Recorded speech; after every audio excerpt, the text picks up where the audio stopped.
Another step toward dismantling an agreement Donald Trump has called the worst ever. The White House says it will leave the Iran nuclear deal unless France, Britain and Germany agree to modify it. Has agreed to issue a waiver on key Iran sanctions but has warned that this is the final time he'll hold off on appending the nuclear deal. The waiver he will sign suspends U.S. sanctions on Tehran for another 120 days. In a statement released on Friday, President Trump called on European partners to join with the U.S. in fixing significant flaws in the Iran nuclear agreement, also countering Iranian aggression and supporting the Iranian people. If not, President Trump said he will terminate the deal. Iran's foreign minister said Trump's statement was a desperate attempt to undermine a solid deal. U.S. President Donald Trump says he will waive economic sanctions against Iran. His decision will keep the 2015 nuclear deal alive for the time being, but he says this waiver will be the last in his man to secure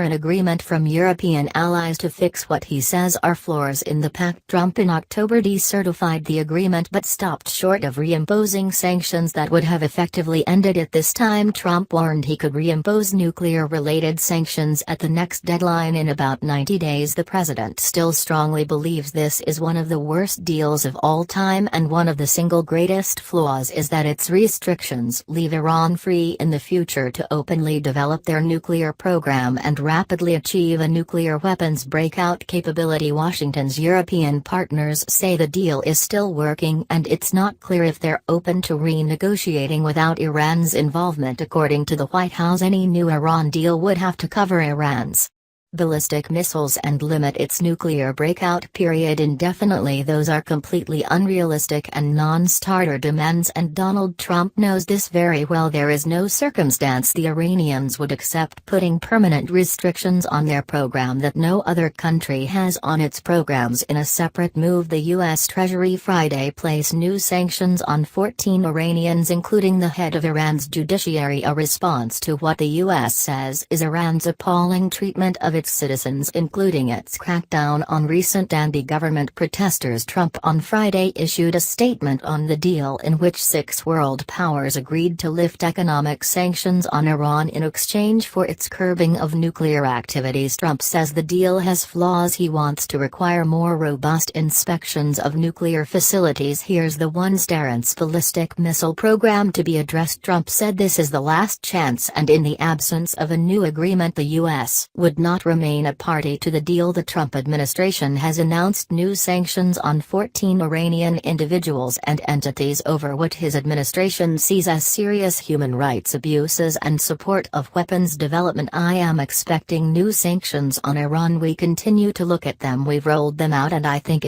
you can expect there will be more sanctions coming. To my question about what this administration hopes to achieve with additional sanctions on Iran, so I don't want to give you a crime. Wait until additional sanctions are made before I weigh in on what that would look like, but as the Treasury Secretary said, we anticipate that that's likely to happen and we'll keep you posted as it does. And what that process look like? Well, Harris, I think this is very good news. I really do, and I think this is just another example of this president saying America first, and in this case America is the first to recognize and to unveil the mask which this evil, vicious Iranian regime is wearing, and actually try and get the other signatories to this very bad agreement, Britain, France, Germany, China and Russia, to realize that this agreement must be amended, must be strengthened, otherwise the United States would walk away from it, and I think in that case the agreement won't be worth very much. So I think this is a very bold step. I think it is also a step which is signaling to Iran that the United States is saying enough is enough. It is also addressing Iran's terror regime. Iran is the main harbor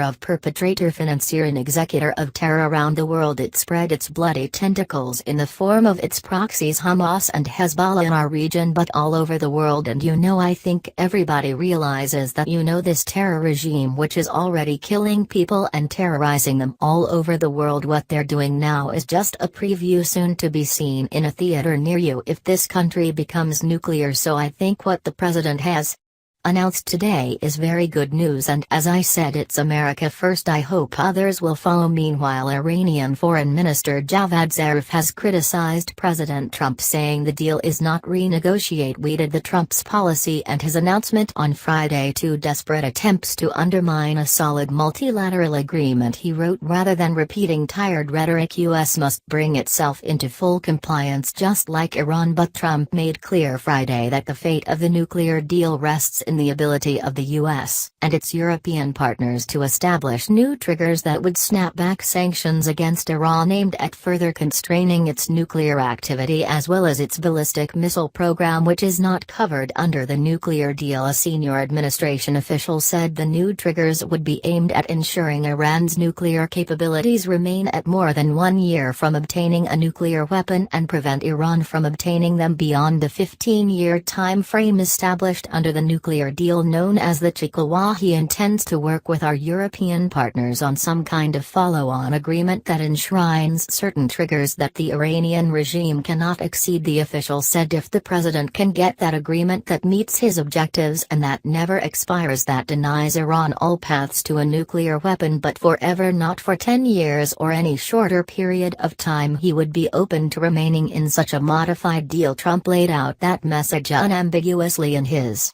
statement Friday and warned European allies who would not agree to the side or could his administration is seeking that they would be siding with the Iranian regime's nuclear ambitions and against the people of Iran and the peaceful nations of the room. Protesters in Brussels demonstrated against the visit of Iranian Foreign Minister Mohammad Javad Zarif Thursday in a show of solidarity with recent anti-government demonstrations in Iran. But once inside the European Union buildings, Zarif received a warmer welcome from EU counterparts who insisted the 2015 nuclear deal is working. It is delivering on its main goal, which means keeping the Iranian nuclear program in check and our gross surveillance. Britain's Foreign Minister Boris Johnson said Iran's other actions in the Middle East should not affect the nuclear deal. We sure in parallel not connected with the JCPOA, but in parallel we should focus on what Iran can do to help resolve the appalling crisis in Yemen that helped push forward a peace in Syria and to help resolve other questions in the region. The meeting came on the eve of a deadline for U.S. President Donald Trump on whether to waive sanctions on Iran as part of the nuclear deal. U.S. Treasury Secretary Steve Mnuchin told reporters Thursday the decision rests with the president, but he expects new additional measures from the White House. I am expecting new sanctions on Iran. We continue to look at them. We've rolled them out and I think you can expect there will be more sanctions coming. The 2015 agreement sought some sanctions on Tehran lifted in return for a freeze on nuclear enrichment activity. The UN nuclear agency, the IAEA, says Tehran is complying with the terms of the deal, but Europe and the United States view the nuclear agreement differently, says analyst Polina Azovitz from the US perspective. The agreement is, even though it's a nuclear agreement, it's more about just a nuclear. There's concern with Iran's ballistic missile program, Iran's regional activities. These issues are not as important in Europe despite Europe's backing for the nuclear deal. Azovitz says its future hinges on President Trump's decision, even though all the parties have been gone open or have gone to great lengths to highlight that it's a multilateral agreement. It is the U.S. as a practical matter remaining in an agreement that is vital to his future, primarily because of sanctions relief and then how big of an impact it has. Who lies and now on Washington as Donald Trump prepares to make what some say is one of the most important foreign policy decisions of his year-old presidency. Andrew Ridgell, The Vo News, London.